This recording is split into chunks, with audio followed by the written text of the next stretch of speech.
सोचिए, रेगिस्तान। ये शब्द सुनते ही दिमाग में क्या आता है? दूर दूर तक फैली रेत, है ना? चिलचिलाती धूप और शायद और कुछ नहीं, बस खालीपन। लेकिन इस पहली झलक के पीछे एक ऐसी दुनिया छुपी है जो हैरान कर देने वाली है। चलिए आज इसी दुनिया में थोड़ा और गहरे उतरते हैं। खाली एक ऐसा शब्द है जो रेगिस्तान के लिए एकदम फिट बैठता है ना? खालीपन, वीराना। पर क्या वाकई ऐसा है?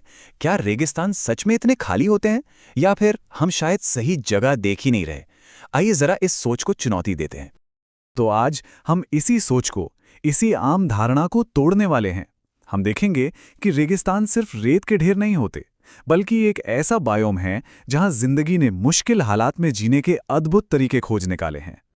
तो सवाल यह है कि आखिर किसी जगह को रेगिस्तान बनाता क्या है? देखिए, बात सिर्फ गर्मी की नहीं है। कुछ खास नियम हैं, कुछ ऐसी सामग्रियां हैं जो इस अनोखे और कठोर माहौल को जन्म देती हैं। यहाँ की सबसे बड़ी सबसे फंडामेंटल प्रॉब्लम है शुष्कता। सीधी सीधी भाषा में कहें तो पानी की जबरदस्त कमी। ये एक ऐसा नियम है जिसे यहाँ रहने वाले हर जीव को मानना ही पड़ता है। यही रेगिस्तान की असली पहचान है। और हाँ, इसको नापने का एक पक्का तरीका भी है। पता है क्या? अगर किसी जगह पर साल भर में 250 मिलीमीटर से कम बारिश होती है तो बस उसे रेगिस्तान मान लिया जाता है। यही वो नंबर है जो जिंदगी और वीराने के बीच एक लकीर खींचता है। अच्छा, तो चलिए एक बहुत बड़ी गलतफहमी दूर करते हैं। जब भी हम रेगिस्तान कहते हैं ना, तो ज्यादातर लोगों के दिमाग में सहारा जैसी तपती हुई जगह आती है। पर असल में कहानी इससे कहीं ज्यादा दिलचस्प और अलग है। देखिए, शुष्कता के बिना कई अलग अलग चेहरे हैं। एक तो है गर्म रेगिस्तान, जैसे सहारा, जहां दिन में आग बरसती है तो रातें ठंडी हो जाती हैं। फिर आते हैं ठंडे रेगिस्तान, जैसे एशिया का गोबी, जहां सर्दियों में बाकायदा बर्फ गिरती है। और सबसे अनोखे तो हैं तटीय रेगिस्तान, जैसे अटाकामा, जो ठंडी समुद्री धाराओं की वजह से बनते हैं। है ना कमाल की बात?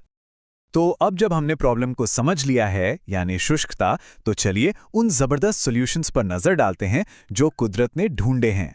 हम मिलेंगे कुछ ऐसे पौधों और जानवरों से जिन्होंने इस मुश्किल माहौल में भी जीना सीख लिया है।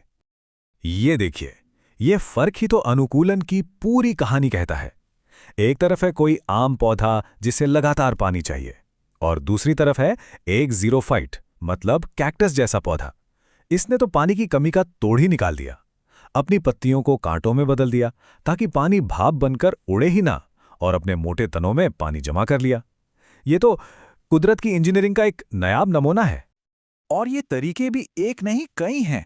कुछ पौधों की जड़ें पानी ढूंढते ढूंढते बहुत नीचे चली जाती हैं, तो कुछ अपनी जड़ें जमीन के ऊपर ही फैला देते हैं ताकि बारिश की एक एक बूंद और ओस को भी पकड़ सकें। और तो और, कई पौधे सबसे सूखे मौसम में एक तरह से सो जाते हैं और बस बारिश का इंतजार करते हैं ताकि जैसे ही पानी गिरे वो फटाफट अपना जीवन चक्कर पूरा कर लें। अच्छा, पौधों की तो बात हो गई। अब जानवरों का क्या? उनके सामने भी तो वही दो बड़ी चुनौतियां हैं। एक, इस भयंकर गर्मी से कैसे बचें, और दूसरा, जब आसपास कोई नदी तालाब ही नहीं है तो पानी कहां से पिएं?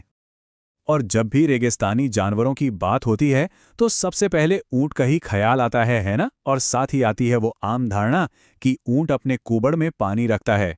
पर असल में ऐसा बिल्कुल नहीं है। वो कुबड़ तो चर्बी का एक स्टोर हाउस है जो उसे एनर्जी देता है। पानी बचाने का उसका तरीका तो और भी कमाल का है।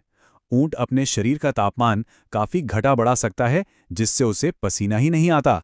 मतलब पानी की हर एक बूंद बचाने की एक अविश्वसनीय तरकीब। लेकिन अगर एफिशिएंसी का कोई मास्टर है तो वो है कंगारू रैट। सोचिए, ये छोटा सा जीव अपनी पूरी जिंदगी में एक बूंद पानी नहीं पीता। जी हाँ, बिल्कुल सही सुना। उसे जितना भी पानी चाहिए होता है वो सब उसे अपने खाए हुए बीजों से और अपने ही शरीर के अंदर होने वाले मेटाबॉलिक प्रोसेस से मिल जाता है। ये तो सर्वाइवल का एक अलग ही लेवल है। अब चलिए बात करते हैं इंसानों की। हजारों सालों से इंसान रेगिस्तान में रहते आए हैं और आज के दौर में वो इसे बदल भी रहे हैं। बेडाउइन और तुआरेग जैसे समुदायों को देखिए। इन्होंने रेगिस्तान के साथ जीना सीख लिया है, उसके नियमों को समझा है। उनकी वो घुमंतु जीवन शैली, उनका पहनावा जो धूप से बचाता है, और पानी के स्रोतों का उनका वो गहरा ज्ञान, ये सब कुछ इस माहौल के साथ उनके तालमेल का एक जिंदा सबूत है। लेकिन आज एक और प्रोसेस चल रहा है जो बहुत चिंता की बात है, मरुस्थलीकरण। इसका मतलब ये है कि इंसानी गतिविधियों की वजह से अच्छी भली उपजाऊ जमीन धीरे धीरे रेगिस्तान में बदल रही है। ध्यान दीजिए, ये कोई प्राकृतिक फैलाव नहीं है, बल्कि ये एक मानव निर्मित समस्या है। और ये समस्या ये लगातार बढ़ती ही जा रही है।